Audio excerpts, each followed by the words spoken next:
Hey guys, Sara with Sprinter Mom Lashes On here. Welcome to my podcast. Thank you for joining. I'm wearing one of my more beachy-esque outfits today because I want to talk about Ryan's 40th birthday bash on the beach. This is the Sprinter Mom with Lashes On podcast.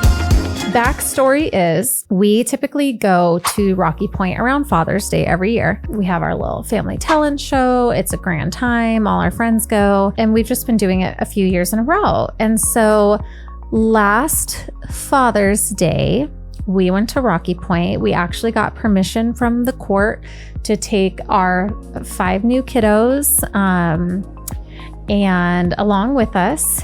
It was very fun. There were parts of it that were our normal celebrations and going to Wreck It to the Reef and having our, we had a great talent show. It was a wonderful talent show. We had fun with our friends, rode jet skis. Like, it was a blast. However, I failed on Father's Day big time because 2 things. One, it was also fell on my son's birthday last year, Gavin. His birthday is June 17th. And so he's always around the Father's Day mark, whether it's before or after. And it was actually on Father's Day last year. So we celebrated early. But on top of that, this was our first time with 9 kids. We were only 2 to 3 months in. We had never traveled with the 9 kids. Granted, thank goodness we had our nanny there, but it just, it's difficult. We had a great time, but Father's Day came and I woke up in the morning. I didn't bring decor or anything like that because typically we don't really do that for Mother's Day or Father's Day. We do that for birthdays.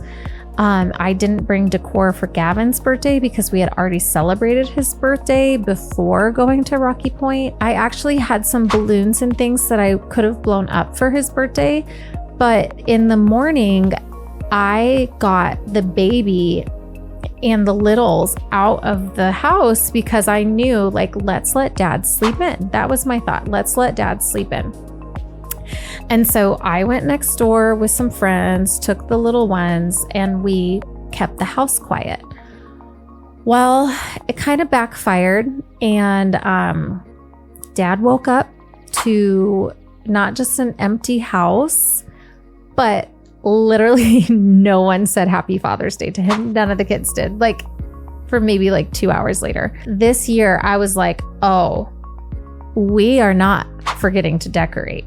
We are not forgetting to celebrate Ryan. We absolutely cannot do a 40th birthday without blowing it up, because I was like, I will never be in that position again where I completely fail of a celebration when my husband grew up loving birthdays. His mom goes over the top. So now I've had to learn. We do balloons, we do the signs, we do the gifts, we do a thing in the morning. And I think that social media has blown that up too, to, run through the things or wake up to all the balloons in your room. But Ryan's mom was doing this 30 plus years ago with her children.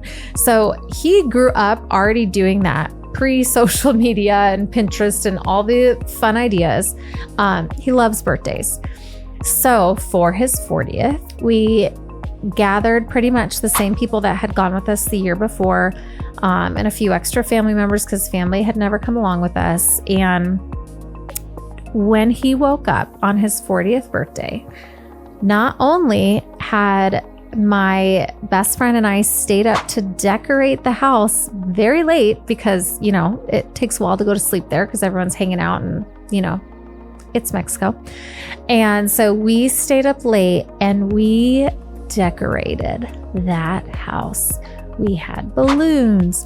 We had, for his 40th birthday, I had 40 pictures from birth until now of just his life that I had collected from his mom and gotten laminated, and we hung it up. It was light strings. We had born in the 1984, all these 1984 things everywhere. We had balloons. We had a big 40 sign. I had blown up a picture of him and I. We just kept coming.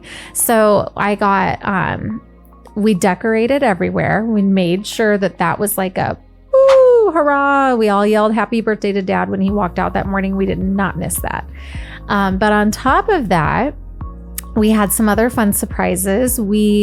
I got tattoos made. I got 4 different tattoos made, all of different Ryan faces from his childhood for his 40th fiesta. So all the kids kind of put tattoos on them because Uncle Ryan's full of tattoos. So everyone tatted up.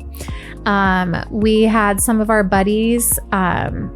They all had different Ryan shorts. And so Ryan's different faces were all over their swim trunks. There was a political Ryan. There was a mustache Ryan. There was a college Ryan. There was a serious Ryan, like all the different Ryans on the bathing suits. And then funny enough, my girlfriends got me a bathing suit that also had my husband all over it. So super fun. That was a nice little surprise that he did not know about. So he woke up from his massage on the beach to see everyone in their swim trunks that were all matching with Ryan. We surprised our friends and actually did a silent disco with the kids. We had never invited the kids to a silent disco before, or like a, adult party. Obviously, they loved the silent disco. So that was super fun. He was able to record his podcast, Whiskey and Wisdom, with the men on the rooftop. Super cool. We finished out the last night there for his birthday. We actually had dinner catered, and they came catered on the beach. Thank goodness some of our friends are Spanish speaking, because they're like, we can't do this. And then the resort's like, you're not allowed to be here. We're like, why? We would not have had a party here if you wouldn't let us, blah, blah, blah. It all worked itself out. So we had a Ryan trivia on the beach. Did a couple fun things about being born in 1984 and some things that Ryan does. And it was really fun. We had winners. And then finally at the end of the night, we went up. They have like a new rooftop bar. And everyone kind of like shared different speeches about him. I had a friend in bikini bottoms, normal things. But it was really just great to celebrate him. It was so fun to have like little surprises here and there. We had a space on a bunch of things. And the kids knew like this is a celebration for Dad. And I think Ryan felt it. I know he felt it. It was good mixture of fun, of honoring him and his 40 years. His mom was able to be there, and father-in-law, and it was a really sweet moment where we could celebrate him, have our usual trip, but also make up for my Father's Day failure last year. So yes, I have conquered my birthday fail. I would say I am ready for the next birthdays coming up. I will never not decorate again. And I might surprise you with a couple random things up my sleeve that you just don't know about. Thanks for joining us today for the Sprinter Mom with Lashes On podcast. Be sure to like, subscribe, and leave a review. We'll see you next week.